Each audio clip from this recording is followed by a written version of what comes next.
nanalo ako sa loto! Totoo ba, anak? Tumama lahat ng numero sa panaginip ko, Nay. Ay, alam mo, anak, swerte ka talaga eh. Nay, may good news din ako. Gagraduate na ako next month! Talaga ba, anak? Akala ko talaga bagsak pa rin ako eh. Buti naman at di ka na ulit ng high school. Congrats! Good luck sa college! Mga anak, may good news din ako. Sabi ng doktor, magaling na daw ako sa sakit ko. So, ibig sabihin, hindi mo na kami makakalimutan, Nay? Oo, anak. Parang sunod-sunod yung swerte natin, Nay, no? Siyempre, dahil din yan kay Lord. O sige na, anong oras na? Matulog na tayo, ha? Good night, Nay.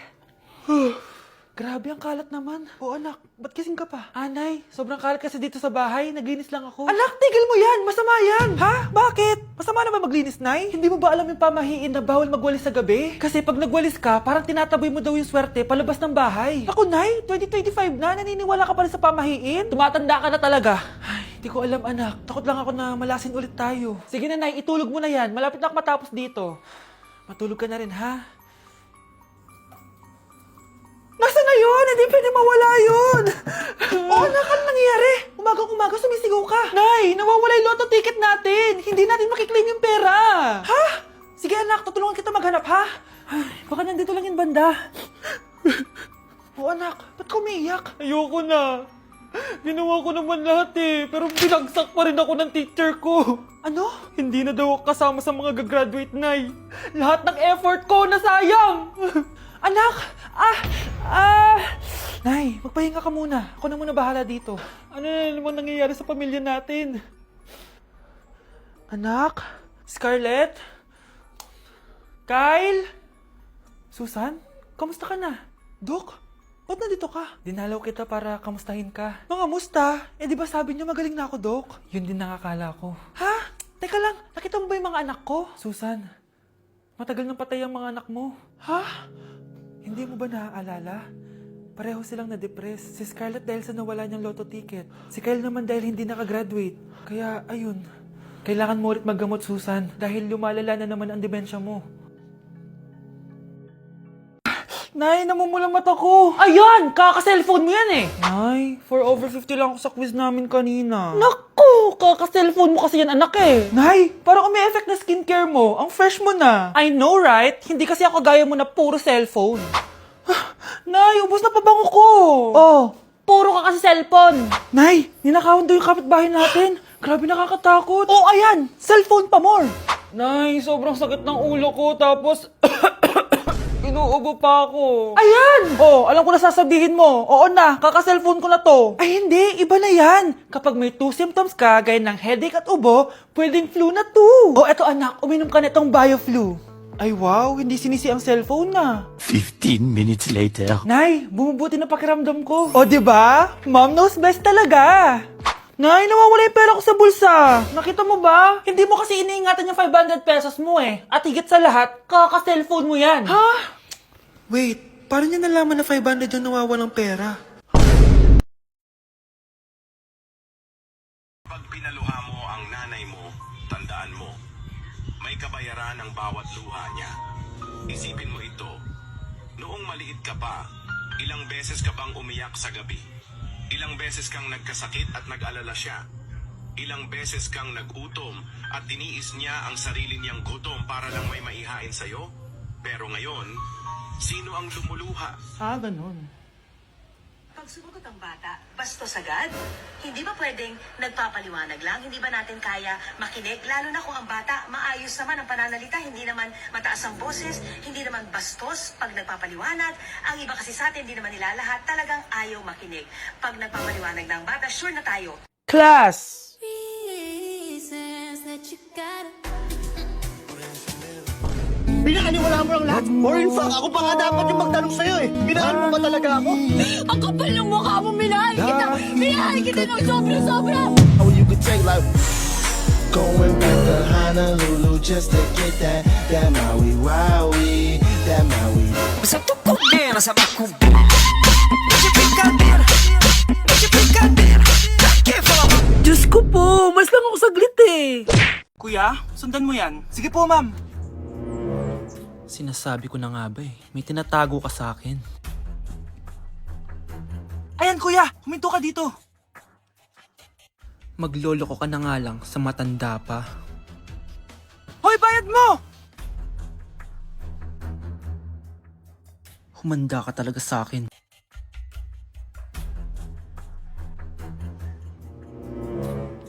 Ang sweet niyo naman. May paregalo ka pa, ha? Ano yun? Scarlett? Anong ginagawa mo dito? Manloloko ka! Pinagpalit mo ako dito sa matandang pangit na to? May paregalo ka pa, ha? Eh, sa akin nga, wala kang binibigyan na regalo, eh. Scarlett, magpapaliwanag ako. Manahimik ka! At ikaw naman, matandang pangit, sayong-sayo na tong boyfriend ko! Magsama kayong dalawa! Aba, walang respeto tong girlfriend mo, ah! Ano pinagsasabi mo, Scarlett? Eh, nanay ko to. Excuse mo lang yan! Eh, mukha nga nagtatago ka kanina, eh! Nagtatago ako kasi isusurprise namin yung tatay ko. Ganitong babae ba yung gusto mo, anak? Yung walang modo? Nay, pagpasensyahan niyo na siya. Tita, sorry po. Anong sorry? Matandang pangit ako, di ba? Lumayas ka dito, babae ka. Sorry na, tita. Ayaw mo lumayas, ha? Brownie! Good boy! Tumakbo ka na! Guys, naiiyak ako ngayon. Sobrang lala na nangyari sa akin. Imagine, 8 AM yung flight namin mamaya ni Honey Bunch. Nandito pa kami sa Korea. Tapos, ang nangyari, oh my gosh, grabe. Sobrang nakaka-stress. Bumili kasi kami dito sa cosmetic shop na tier. Tapos, edi may mga tax refund siya. Edi binigay ko yung mga passport namin, ganyan. Yung kay Honey Bunch na balik. Tapos ako, ang tanga ko kasi na-distract ako kay ate kasi marunong siya mag-Pilipino.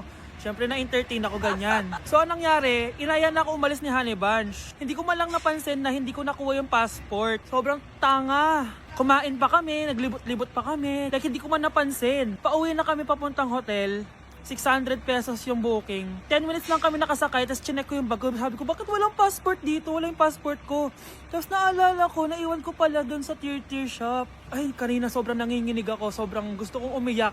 Problema pa is hindi pa siya 100% sure kung sa tier na naiwan yun. Hindi, doon talaga, sure ako na sa tier ko talaga siya naiwan. So, kailangan ko ulit mag-rebook ng flight namin papuntang Tokyo. Ang mahal. Grabe, kasi bukas na agad. Ang worst case scenario pa dito, baka na-misplace nila or nabigay nila sa ibang customer. Shit. Pumunta kami sa police station dito, tinawagan nila yung mga staff kaso hindi na daw kaya. May tumutulong sa amin kanina kaso hindi na talaga siya pwedeng buksan. Ngayon pa talaga ako sinusubukan ng panahon kung kailan last day na namin. Like ngayon pa talaga siya nangyari. Kasi pag hindi ko nakuha yung passport, wala. Uuwi na talaga kami ng Pinas. Kailangan ko kumuha ng emergency passport. Kasi imagine, bayad ko na lahat ng hotel namin sa Japan.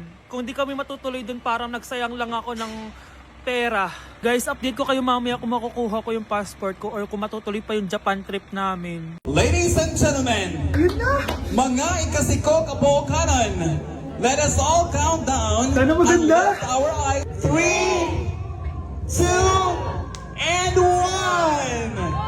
Ayan, this signals that the spirit of the season has a... Magkano budget dyan? 500 pesos? A day in my life, pero hindi ako magtatagalog, magkakapampangan ako. Nung Eyo Balo guys, kapampangan ko, yes. May panganak ko kay Pampangan eh. Pero ako masyado magkapampangan ka ng video ko. So lumuwal kami ng abe ko, munta kami king outlet store. And medyo marimlaking wall. Sana li ko mangalgal ne. Ako Balo, pero bala mo awkward kung magkapampangan king camera. Pero alin ako makalina magsalita pa checking personal. So tara, tuki kayo kaya kami. Lumuwal ta na guys. Diyos ko, karimlan eh. Mga syas na ako gamat. Baluyo, adwang Domingo na ako choluang bansa. Kukutang dana nung kapilang kumuli ako nung muli ko pa. Keling Japan using motor rampon tricycle. Gamitan da ni train. So lungob ta na Keling station. So salita ng ticket. Ticket. Kapag Tagalog, ticket. Pero pag Kapampangan, ticket. Dapat maka-emphasize itang K. Keling Japan, balong-balo mong mabulok yung asboking kasabi mo. Kapag mamasok yung asbok, itry tayo. Ay, yun na ipapansan din sinabi ko na. So, atso kami ngayon ni Keling Mitsui Outlet. Kasi wala na kami agawa ka rin pera mi. Kaya iwaldas mi nemo. Kaya bang, joke ya ito ne. Danupa na ako, grabe. Mangalgal din kalamnan ko. Mantunta mong pipanganan, tara. Mangantana. Sakto ya mo. Mas masarap na pa rin magluto din Kapampangan. Biro mo guys, pero okay naman. This year, ang Christmas decor namin dapat aesthetic, mala Pinterest score. Minimalist but magical. Nay, ganito yung gusto kong Christmas decor. Need na lang natin ng ribbons, garlands, glitters, and maybe a glue gun. Tingnan mo, may ilaw pa sa bintana mo. Anong gusto mo, magparol show? Nay, trust the vision. Sige, basta, huwag kang gagastos ng bongga ha. Wow, ang ganda nito. Grabe, ang dami ng tao. Christmas season na nga talaga. Okay, good. Secured. Ayan, all added to basket na. Ayan, secured na talaga.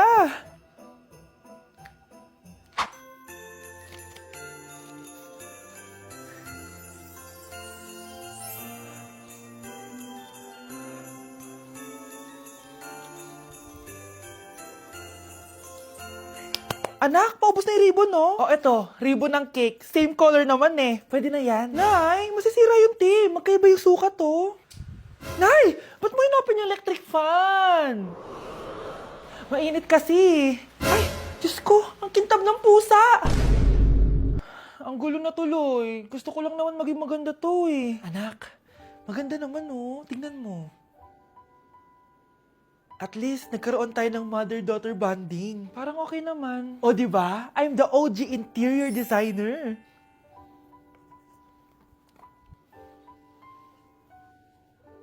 Hindi siya nagmukhang pang Pinterest dahil mas maganda yung ginawa namin. Eto, Nay, para sa'yo. Oh, ano to, anak? Nakita ko kasi yan sa National Bookstore. Tapos naalala ko, di ba gusto mo ng planner na galing sa mga coffee shop? Kaya binili ko na yan. Baka maging acidic pa tayo kakakape natin. Makuha lang yung planner na gusto mo. Tsaka binilhan din pala kita ng pouch. Lagayan mo na kung ano-ano, Nay. Oh. Aw, thank you, anak. Welcome, Nay. Good morning, class.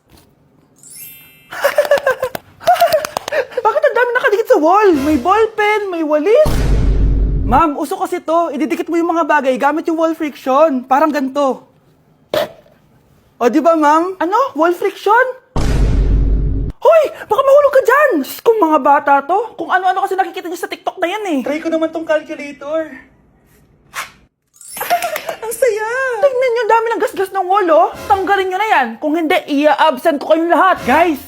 Si ma'am naman ang idikit natin sa pader. Hoy! Mangulong niya kayo! Ma'am, huwag kang matakot, ma'am. A few moments later. Hoy! Ibaba niyo ako dito! Guys, dismissed na daw tayo, sabi ni ma'am. Uwian na! Hoy! Isusumbong ko kayo sa principal! Yuck! Ang cheap naman ng uniform nila. Mukhang maasim. Walang class. 2025 na Android pa din ang cellphone. Kahit siguro Messenger naglalag dyan. Ang ganda nga ng uniform, ang sasama naman ng ugali. Naka-iPhone ka nga, talo ka pa din naman sa ML. Ipabuhat yarn. Ang baho siguro ng classroom nila, no? Tapos nag-aagawan pa sa electric fan kasi wala naman silang aircon. Feel ko pinapalo sila ng teacher nila kapag nagkakamali sila. Ang boring siguro sa classroom nila. Mas masaya pa rin talaga sa public school, no? Balita ko mga korap mga magulang niyan. Kaya madaming pera. May araw din kayo, men. Nakatikim na kaya sila ng steak? Feel ko hindi nila afford. Nakatikim na kayo ng pagmamahal sa magulang? Oh, sa pool! How dare you? Isang pitik ko lang, tumba ka na. Pipitik ka pa lang, tumba ka na. Tara na nga,